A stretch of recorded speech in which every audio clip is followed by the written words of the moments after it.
All right, guys. John D. Rockefeller, 38 letters to his son. This is letter 32. Avoid blaming and giving excuses. Avoid blaming and giving excuses. The stronger you are, the lesser the influence others will have.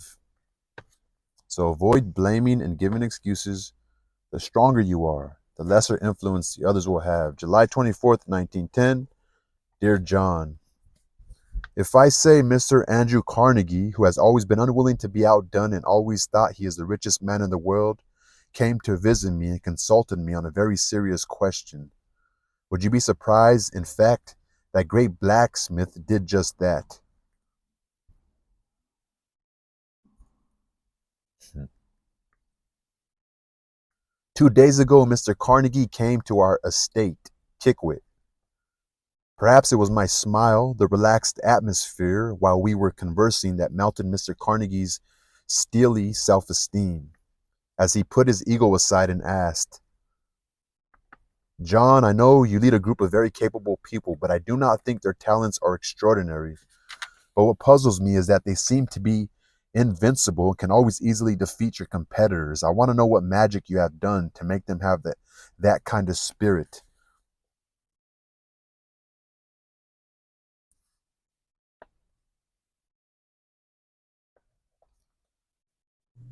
Is it the power of money? I told him that the power of money is certainly not to be underestimated, but the power of responsibility is even greater.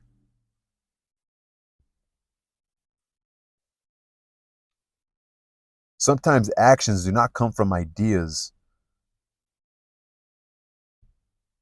but from taking responsibility. Everyone at Standard Oil Company has a sense of responsibility, and they all know, what is my responsibility?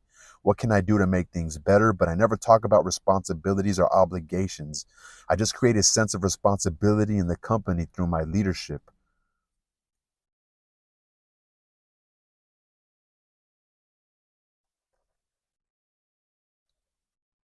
I thought this topic should be over at this point, but my answer obviously stimulated Mr. Carnegie's curiosity.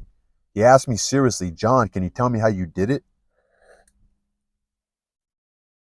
Seeing Mr. Carnegie's humble expression, I could not refuse. I had to tell the truth. I told him that if we want to survive forever, our leadership style means we have to refuse blaming anyone or anything for any reason.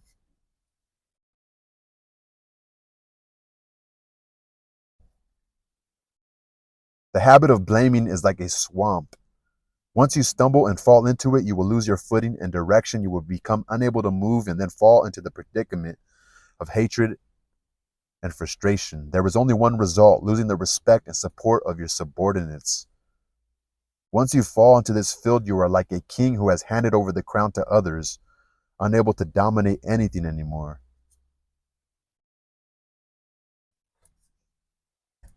I know that blaming is the number one enemy that destroys leadership. I also know that in this world there was no eternal victorious general. No matter who it is, they will encounter setbacks and failures. Therefore, when a problem arises, I will not feel resentful or dissatisfied.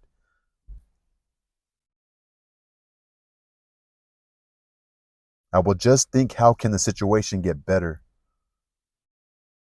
What actions can be taken to solve or repair the situation, or how can we actively choose to move towards higher productivity and satisfaction? Of course, I will not let myself go. When something bad happens to us, I will stop and ask myself a question. What are my responsibilities? Going back to the original point, and honest by fully and honestly assessing my role, I can avoid spying on what others have done or asking other people to change something and doing other meaningless actions. In fact, only by focusing on myself can I reclaim the crown that I inadvertently gave up. However, analyzing what are my responsibilities does not mean self-blame. Self-blame is one of the most insidious and cunning traps. Self-blaming, such as "that was a stupid mistake," will only make me fall into the same trap of resentment and dissatisfaction as any other accusations will. In fact, what are my responsibilities is a step with strong analytical power and self-affirmation. When I know that the real problem is not what they should do, but what I should do, I will not complain about myself, which will only make yourself stronger. The stronger you are, the smaller the influence of others will be. The smaller the influence of others will be. It seems that this is not a bad thing. If I can treat every obstacle as an opportunity to understand myself, rather than care about what others have done to me, then I can find a way out of the face of adversities. This is beautiful. If I can treat every obstacle as an opportunity to understand myself, rather than care about what others have done to me, then I can find a way out of the face of adversities. Everything is a learning for yourself, to learn to better understand yourself. If I can treat every obstacle as an opportunity to understand myself rather than care about what others have done to me, then I can find a way out of the face of adversity.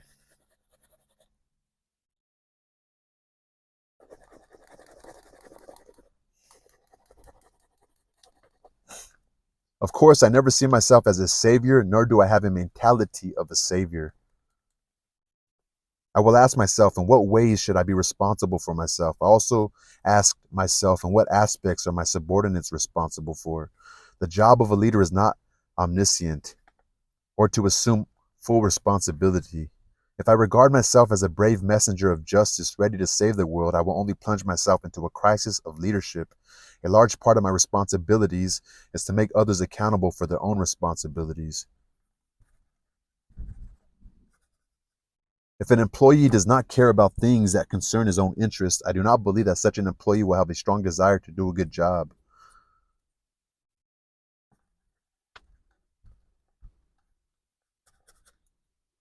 Then he should leave and serve others. So he has to have a little bit of self-interest. Like to want to grow, I guess. To want to grow itself.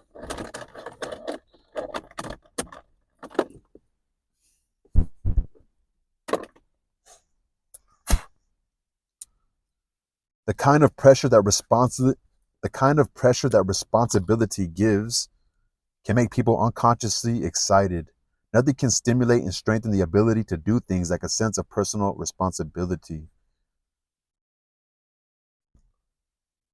And by entrusting the heavy responsibilities to my subordinates and letting them understand that I fully trust them is undoubtedly the greatest help to them. Therefore, I will not take the responsibilities that my subordinates must and can bear.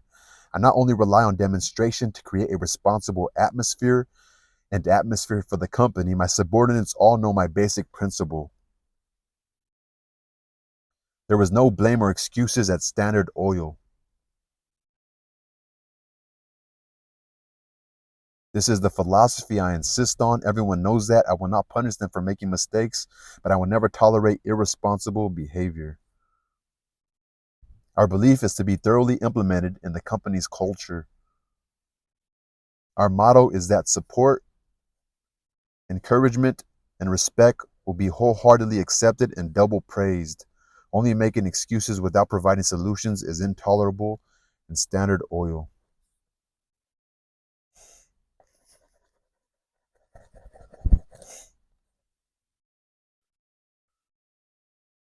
We seldom make any mistakes because my door is always open to my subordinates. They can offer opinions or simply complain, but in a responsible way. This result will make us trust each other because we understand that everything needs to be discussed under the sun.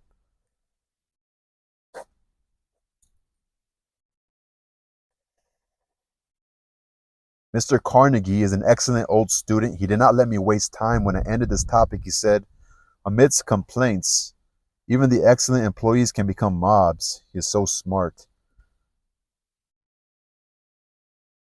John, almost all people have the defensive psychology of shirking real responsibility, so that the phenomenon of appointing committee responsibility can be seen everywhere, but it is harmful. The way to avoid defense is to start listening. Almost all people have the defensive psychology of shirking real responsibility, so that the phenomenon of appointing committee responsibility can be seen everywhere, but it is harmful. The way to avoid defense is to start listening. Almost all people have the defensive psychology of shirking real responsibility, so that the phenomenon of appointing committee responsibility, so that the phenomenon of appointing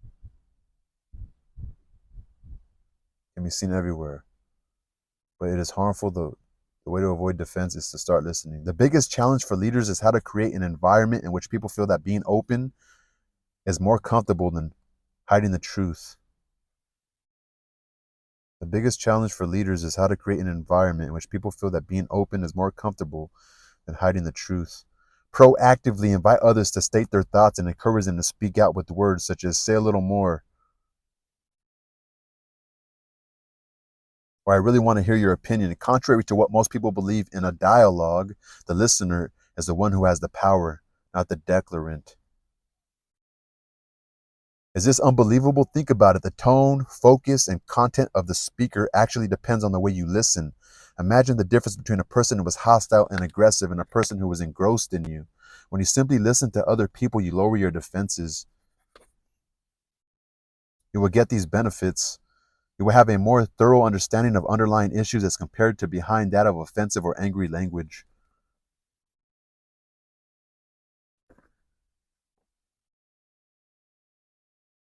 You can get more information, and this information can change your assumptions about the ins and outs of the entire event. You will have more time to organize your thoughts. The presenter will feel that you value their point of view. The most exciting thing is that when you listen attentively, the original presenter will be more willing to listen to your opinions. Listening truthfully is not defensive. Even if you do not like this information, you should listen to it instead of responding immediately. Listening attentively is less like a technique, it is more like an attitude. A skier or a skier spends 100% of his attention when encountering obstacles, and he will never be distracted to think about what he wants to say to his partner later. In the same way, as an active listener, you give 100% of your attention to another person, and you will not want to blurt out what you think. And this way, you get rid of preconceived notions and open your mind to create a more meaningful and effective dialogue. For a long time, we have shaped our lives, and lives have also shaped ourselves. This process will continue, and we will ultimately be responsible for our choices. Just as purpose determines your direction, refusal to blame will build a road. Just as purpose determines your direction, refusal to blame will build a road to achieve your goals. Refusal to blame. Love your father.